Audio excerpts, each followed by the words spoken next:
नमस्कार, मी पंजाब डक. आज आहे 2 ऑगस्ट 2026. मी विदर्भामध्ये बुलढाण्याकडे आहे. तर या ठिकाणून महाराष्ट्रातल्या शेतकऱ्याला अंदाज देणार आहे. राज्यातल्या सर्व शेतकऱ्याला सांगू इच्छितो की म्हणजे आजपासून पावसाचा जोर ओसरणार आहे आणि ठिकठिकाणी सूर्यदर्शन होणार आहे. म्हणून शेतीचे कामे करून घेण्यासाठी पोषक वातावरण आहे. पण हे असताना देखील काय होणार आहे, 6 ऑगस्टपर्यंत स्थानिक वातावरण तयार होऊन 10 मिनिटाचा, 20 मिनिटाचा, अर्ध्या तासाचा पाऊस काय होणार आहे, दुपारनंतर येणार आहे. म्हणून अंदाज लक्षात यायचा. पण असा खूप काय मोठा अतिवृष्टी, मुसळधार पाऊस काय पडणार नाही. म्हणून हे देखील अंदाज सर्व शेतकऱ्यांना लक्षात यायचा. 7 तारखेच्या नंतर वातावरणात आणखीन बदल होईल, चांगलं सूर्यदर्शन होईल. त्याच्यानंतर शेतकऱ्यांना कामं करण्यासाठी जवळपास 15 ऑगस्टपर्यंत शेतकऱ्यांना कामे शेतीचे करण्यासाठी वेळ भेटणार आहे. म्हणून हा अंदाज सर्व शेतकऱ्यांना लक्षात यायचा. पण राज्यात मग शेतकऱ्यांनी 15 तारखेपर्यंत आपण आपले शेतीचे कामे करायचे. कारण की काय होणार आहे, 16-17च्या दरम्यान परत एक काय होणार आहे, बंगालच्या खाडीमध्ये एक कमी दाबाचा पट्टा तयार होणार आहे आणि आपल्याकडं उन्हाची तीव्रता असल्यामुळं मग ते कमी दाबाचा पट्टा महाराष्ट्राकडे येईल आणि ते महाराष्ट्राकडे आल्याच्या नंतर आता जसा पाऊस पडला तसाच मग राज्यामध्ये काही भागामध्ये पाऊस पडणार आहे. उन्हा हा अंदाज लक्षात घ्यायचा. त्याचा व्हिडिओ आता आपण नंतर दिला जाईल.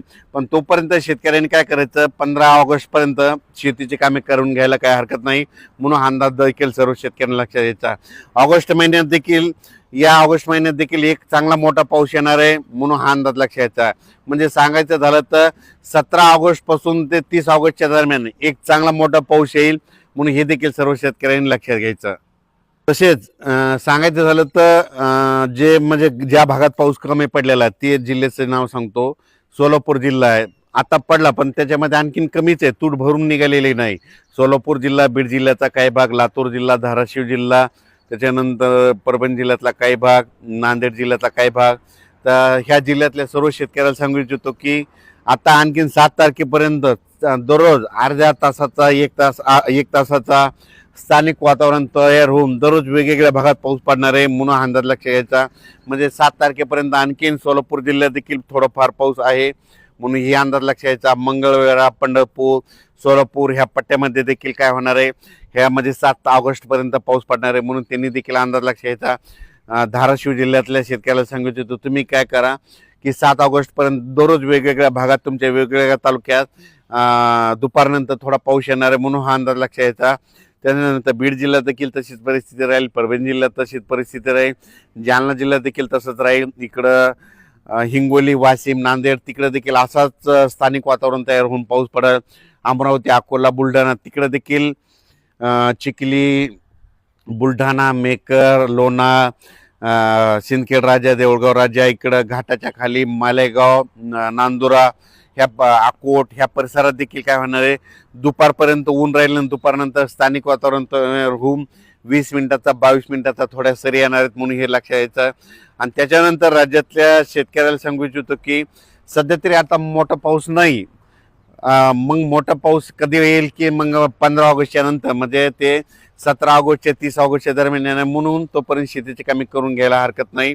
राज्यात आणखीन जे काही धरण, तळे, छोटे छोटे तलाव राहिलेले आहेत, तर खास करून पश्चिम महाराष्ट्रातल्या शेतकऱ्याला सांगू इच्छितो की तुम्ही देखील काही काळजी करू नका. तुमच्याकडे देखील काय होणार, ऑगस्टचा एक पाऊस पडणार आहे मोठा आणि परतीचा पाऊस सप्टेंबर, ऑक्टोबरचा देखील खूप पडणार आहे. म्हणून तुमच्यासाठी आनंदाची बातमी. म्हणून हे अंदाज लक्षात घ्यायचा. सोशल मीडियातून काय आलं की अशा अफवा येतात की खंड पडणार आहे. तर तुम्हाला सांगतो खंड म्हणजे कसं असतंय, समजा आजपासून जर खंड पडला तर महाराष्ट्रामध्ये कुठंच एक पावसाचा थेंब पडत नाही, त्याला खंड म्हणतात. पण तुम्हाला एक सांगू इच्छितो, 7-8 तारखेपर्यंत तर हे पाऊस असा थोडाफार चालूच राहणार आहे.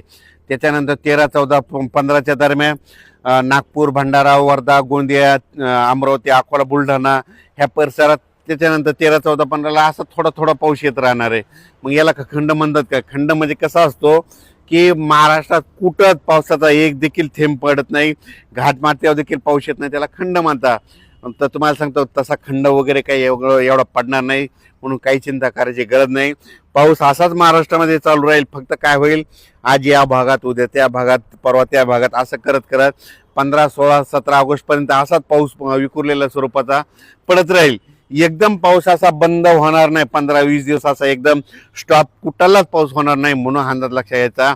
त्याच्यानंतर तुम्हाला सांगतो एक कमी दाबाचा पट्टा येणार आहे. त्या कमी दाबाच्या पट्ट्यामुळं सरळ ते महाराष्ट्राकडे येत असल्यामुळं त्याचा पाऊस येणार आहे म्हणून काही चिंता करायची गरज नाही.